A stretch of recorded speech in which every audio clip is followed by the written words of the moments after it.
Hey, welcome to What the Hell Is This Thing Doing, where I test IoT devices to see if they're safe, sketch, or just plain bad design. No other IoT device has been requested more than this one.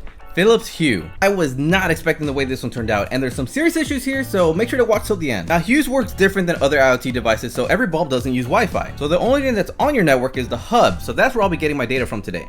And normally I'd mention some of the pros first, but I'm honestly not gonna have time. First thing to know is that by default you can only control these devices from your local network, but this does not mean it does not talk out to the cloud. In fact, it's one of the noisier cloud talkers I've tested to both Amazon and Google, and every 30 seconds it updated NTP, but it only checked US and Chinese servers. Now this is just for time syncing, so it's not bad, it's just strange. For local traffic, the hub did talk to all my Google devices through its discovery protocol, but I didn't set up Google Assistant.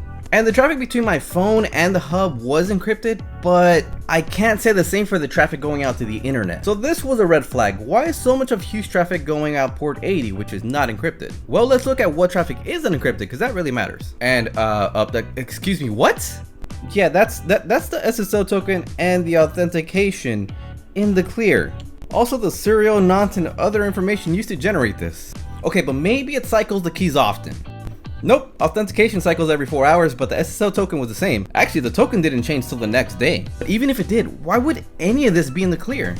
And digging deeper, I learned that another researcher found the same issue in Philips' air purifier. So with this information and reverse engineering the app, they were able to generate their own tokens to control those purifiers remotely. And Philips did fix that issue, but either they transferred the vulnerable code or they just treated a symptom instead of the cause.